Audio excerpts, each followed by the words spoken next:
Morning, my inspired friends.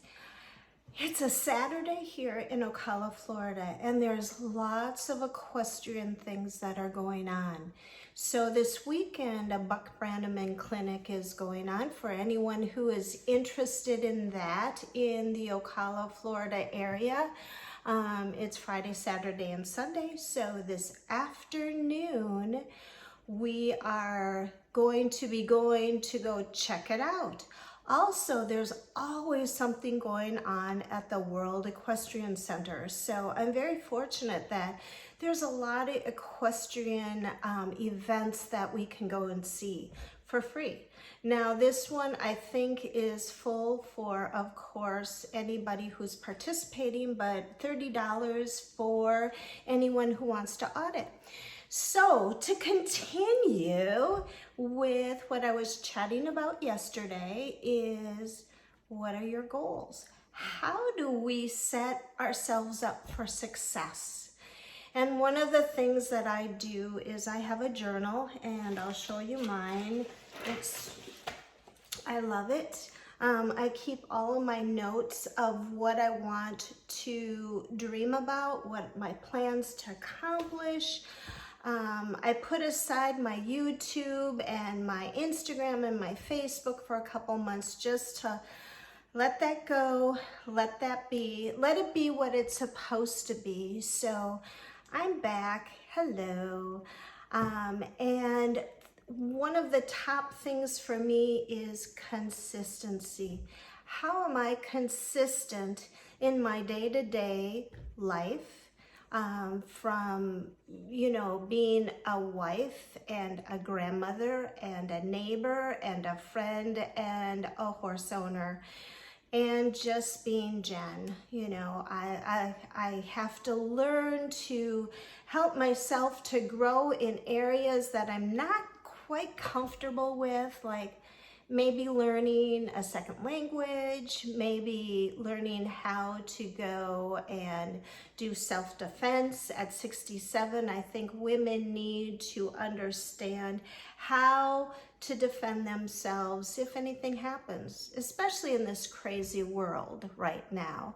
I feel really safe in Florida, but I think it's something that I should learn how to do.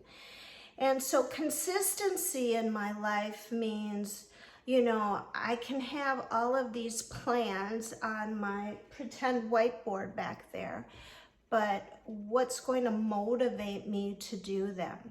And so the same thing as how I see working with my two horses with their buddy love, buddy sour situation.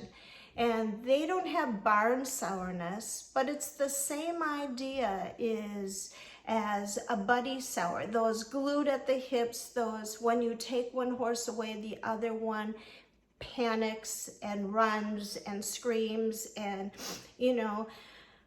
the whole earth is falling apart type situation. So I will consistently every day plan out a little part of our training for that. Because it doesn't have to be my whole day. It just is little tiny bits of time that I can spend with each horse to say, hey, it's okay. We can walk away and we can come back and there's your friend. Do you feel safe? Are you confident? And remember, the top of the hierarchy of needs for horses is safety. And so we need to have empathy for the fact that our horses, when they're taken away from their herd, may have confidence issues, safety issues. And it's not that they don't like us. It's not that they don't like the barn that they're at or the paddock that they're at. They have decided that this horse is their safety.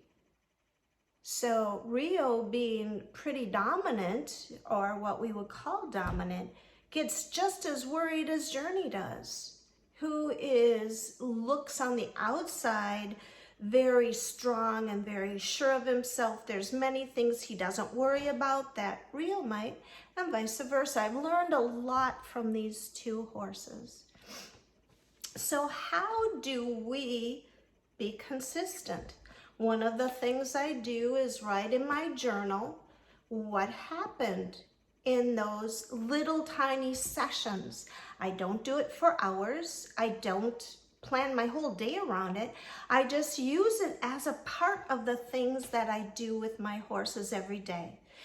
And the same thing is for me at Liberty to go over to the mounting block and get on. Will my horses come over? Will there be a part of that conversation and come over and stand there with me? That's just a part of what I do. I don't get on. I just go, can we do these things together?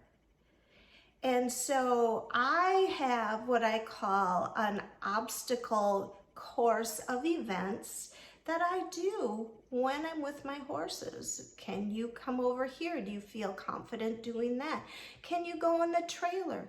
Can you walk across this bridge? Can you touch all the cones? Can you walk over to this obstacle like a picnic table? Can I get on at the picnic table? Are those things that helps build a conversation and habituate that confidence between me and them, and for me to be able to go, oh, we're okay.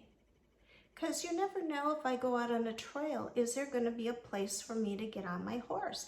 So I digress with that, but that's what I do. I don't just go ride my horse.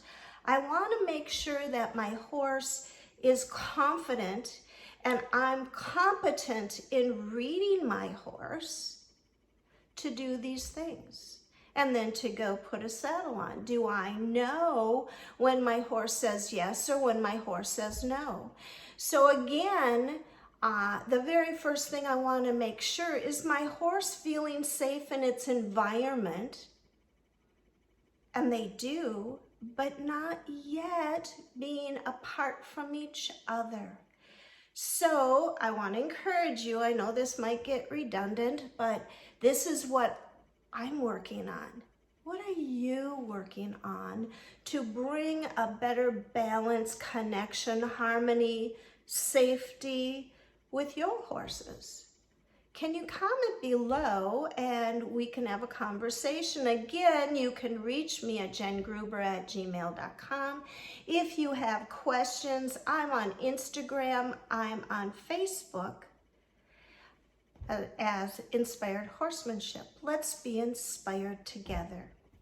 Love you.